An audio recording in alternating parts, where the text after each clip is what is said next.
तो चलिए आगे बढ़ते हैं इस वीडियो के टॉपिक के ऊपर। इसके पहले भी कुछ वीडियोस मैं पब्लिश कर चुका हूँ। वो वीडियोस अगर अब तक आपने नहीं देखे तो आप चाहिए तो हमारे चैनल के वीडियो सेक्शन में जाकर उन वीडियोस को देख सकते हो। तो देखिए, इंडियन रेलवे के बारे में एक बहुत ही बड़ी रिपोर्ट मार्केट में फ्लोट करती हुई नज़र आ रही है। तो उसको एकदम सिंपल वे से यहाँ पर हम समझने की कोशिश करेंगे। तो देखिए, वेस्टर्न रेलवे की बात करें तो रेलवे ट्रैक्स को अपग्रेड करने का एक बहुत ही बड़ा प्लान इनका यहाँ पर सामने निकल कर आ रहा है। और इसमें मुंबई दिल्ली का रूट भी शामिल है जो अपग्रेड किया जाएगा, ताकि जो ट्रेन का स्पीड है 160 kmph उनको भी वो ट्रैक सही तरीके से सूटेबल हो, उनको सपोर्ट किया जा सके। इसी के साथ साथ बाकी के भी कुछ इंपॉर्टेंट रूट है जिनका अभी के टाइम करंट लिमिट स्पीड का 100 से लेके 110 kmph का है, उसको भी अपग्रेड किया जाएगा ताकि वो भी 130 kmph का जो स्पीड है उसको वहाँ पर झेल सके।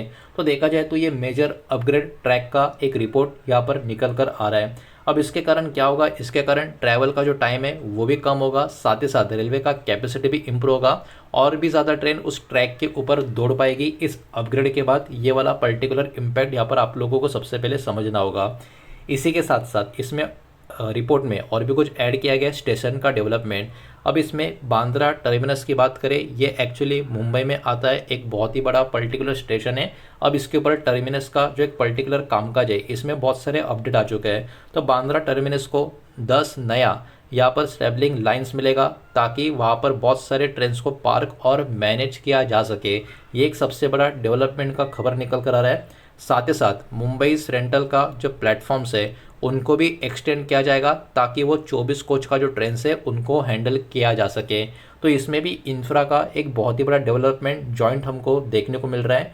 ये जो इम्प्रूवमेंट्स है इसके कारण वेस्टर्न रेलवे को कहीं ना कहीं और भी इफ़िशिएंट तरीके से अपने सर्विस को ऑपरेट करने के लिए मदद मिलेगी। ये कहीं ना कहीं प्लान यहाँ पर रेलवे का हमको देखने को मिल रहा है। और इसमें और भी चीज़ अगर हम देखें तो फ्रेट और पैसेंजर के लिए बेनिफिट भी यहाँ पर हमको देखने को मिलेंगे, बिकॉज इसके वजह से और भी ज़्यादा जो फ्रेट के ट्रेन है वो कहीं ना कहीं यहाँ पर डेडिकेटेड फ्रेट कॉरिडोर जो होगा इसके कारण जल्दी जल्दी आगे बढ़ते जाएंगे।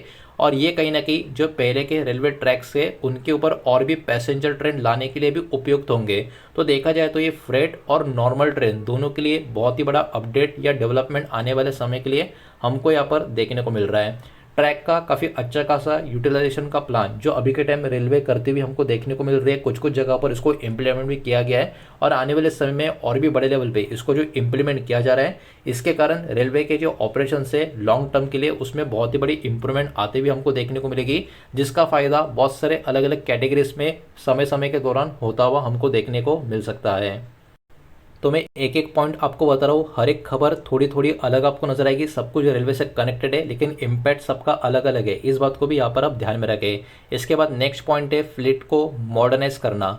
तो इंडियन रेलवे का यहाँ पर ये भी प्लान निकल कर आ रहा है कि ये लोग ऐड करेंगे और भी ज़्यादा वंदे भारत का जो स्लीपर कोचेस वाला मॉडल है उसको।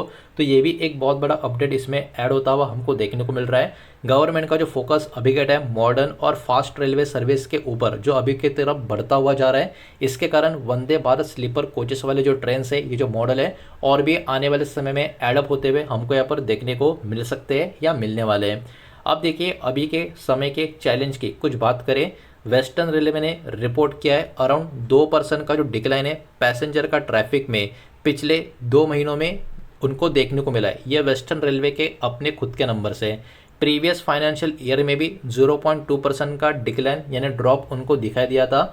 अब इसमें एक्चुअली एक बहुत ही बड़ा रीज़न ये माना जा रहा है, अभी आप लोग सोचोगे रेलवे इतने भीड़ होती है तो ऐसा कैसे ड्रॉप हो गया, तो आपको बता दूं कि मुंबई में मुंबई मेट्रो का भी काफ़ी अच्छा खासा एक्सपेंशन होता जा रहा है और कुछ कुछ मेट्रो लाइन जो अभी शुरू हो चुकी है। तो ये एक बहुत बड़ा रीज़न है कि कहीं ना कहीं अर्बन कम्यूटर्स को मेट्रो ने कहीं ना कहीं वहाँ पर अट्रैक्ट किया है और लोकल ट्रेन की बजाय कहीं ना कहीं मेट्रो की तरफ भी लोग अभी के टाइम जाते हुए देखने को मिल रहे हैं। लेकिन वही बात है, रेलवे का भी नंबर काफ़ी अच्छा खासा हमको देखने को मिल रहा है, लेकिन पिछले कुछ महीनों में एक ड्रॉप यहाँ पर नज़र आ रहा है। अब देखिए, प्रोजेक्ट्स इसमें इस रिपोर्ट में रेलवे के द्वारा जो मेंशन किए गए बहुत ही अलग अलग टाइप के प्रोजेक्ट्स है, सभी को टाइम लग सकता है। तो इसमें कुछ कुछ रिस्क भी निकल कर आ सकते हैं, कौन से हो सकते हैं उसको भी देख लेते हैं। सबसे पहले प्रोजेक्ट का डिले का पॉसिबिलिटीज़ भी नज़र आ सकता है, जो किसी भी प्रोजेक्ट के लिए अच्छी बात नहीं होती। साथ ही साथ कंस्ट्रक्शन और मटेरियल कॉस्ट अगर ऊपर की तरफ कंटिन्यू जाता रहता है तो ये भी प्रोजेक्ट के लिए इशू खड़ा कर सकता है। ट्रैक्स का अपग्रेडिंग के टाइम ट्रेन सर्विस को स्मूथली चलाना ये बहुत ही बड़ा चैलेंज होगा, बिकॉज ऑब्वियस सी बात है इसको हम अपग्रेड यहाँ पर करने वाले, कोई बहुत ही अलग से कि दूसरी जगह पर काम नहीं हो रहा। एक पर्टिकुलर अपग्रेड के टाइम करंट टाइम का जो ट्रेन्स होगा उनको किस तरीके से स्मूथली चला पाएंगे या नहीं चला पाएंगे, ये बहुत ही बड़ा रिस्क फैक्टर यहाँ पर होगा, चैलेंज वाला चीज़ होगा। पैसेंजर का जो डिमांड है ये भी कहीं ना कहीं मेट्रो यूज़ के कारण किस तरीके से ग्रो होगा या नहीं होगा, ये भी अभी के टाइम पे कहीं ना कहीं मुंबई रेलवे में लोकल ट्रेन के लिए एक चैलेंज बन सकता है। लेकिन फिर भी जो लोग मुंबई में रहते हैं उनको पता है लोकल ट्रेन में अभी भी कितनी भीड़ हमको देखने को मिलती है। तो देखिए इस रिपोर्ट के हिसाब से अगर कुछ कुछ चीज़ों के ऊपर हमको फोकस करना है तो वो कौन सी चीज़ें यहाँ पर बनी रहेगी। सबसे पहले प्रोग्रेस, 160 किलोमीटर प्रति घंटा और 130 किलोमीटर प्रति घंटे का जो ट्रैक का अपग्रेड का बात इसमें किया गया है, तो किस तरीके से उसका प्रोग्रेस हो रहा है उस काम का, उसके ऊपर मार्केट का फोकस बना रहेगा, निवेशकों का फोकस बना रहेगा। बांद्रा टर्मिनस की बात करें और मुंबई सेंट्रल का रीडेवलपमेंट की बात करें, उसका स्टेटस क्या, मतलब वहाँ पर भी किस तरीके के अपडेट्स निकल कर आ रहे हैं, उसके ऊपर भी ध्यान देना उतना ही इंपॉर्टेंट रहने वाला है। पैसेंजर का ट्रैफिक अपग्रेड होने के बाद बढ़ता है या नहीं बढ़ता है, ये भी एक इंपॉर्टेंट फैक्टर रहने वाला है। और डेडिकेटेड फ्रेट कॉरिडोर का जो एक्सपांशन है वो किस तरीके से काम चल रहा है, ये भी कहीं ना कहीं फोकस में बना रहेगा। ऑर्डर्स और डिप्लॉयमेंट नए वंदे भारत स्लीपर ट्रेन का कैसे हो रहा है वो भी फोकस में बना रहेगा। तो ओवरऑल इस रिपोर्ट से एक बात तो समझ में आ जाती है, रेलवे से कनेक्टेड जितनी भी कंपनियां होगी कहीं ना कहीं बहुत ही बड़ी ग्रोथ की अपॉर्चुनिटी इतने बड़े अलग अलग कैटेगरीज के जो प्रोजेक्ट प्लान किए गए उसके कारण उनको मिल सकता है।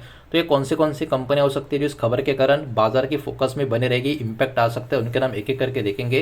लेकिन उसके पहले वीडियो को लाइक कर देना, वीडियो को शेयर कर देना, पहली बार चैनल पर आ चुके हो तो चैनल को भी सब्सक्राइब जरूर कर देना। और जो भी कंपनी के नाम, स्टॉक के नाम यहाँ पर हम देखने वाले हैं, ये किसी भी तरीके का बाय सेल का रिकमेंडेशन नहीं है, इन्वेस्टमेंट का एडवाइस नहीं है, इस बात को भी यहाँ पर आप ध्यान में रखें। तो सबसे पहले डायरेक्ट या फिर आप कह सकते हो मेजर बेनिफिशियरीज कंपनियां जो होगी इस खबर के कारण उनके नाम चेक करेंगे, जिसमें RVNL, Ircon international, RITES limited, Texmaco rail, Titagarh rail system, BEML, Jupiter wagons और Kalpataru project international limited railway का EPC प्रोजेक्ट का कैटेगरी का कंपनी है। तो ये कुछ कंपनी है जो कहीं ना कहीं इस खबर के कारण एक डायरेक्ट या फिर एक मेजर बेनिफिशियरी कंपनी के रूप में सामने निकल कर आ सकती है। इसके बाद इनडायरेक्ट बेनिफिशियरीज कंपनी की अगर हम बात करें तो Siemens India, ABB India, L&T, KEC international, Cummins India because equipment and engines का कनेक्शन इस कंपनी का है, और आखिर में SKF India limited bearings and industrial components का जो कनेक्शन है इसके कारण ये भी कंपनी कहीं ना कहीं बाजार के फोकस में बनी रह सकती है।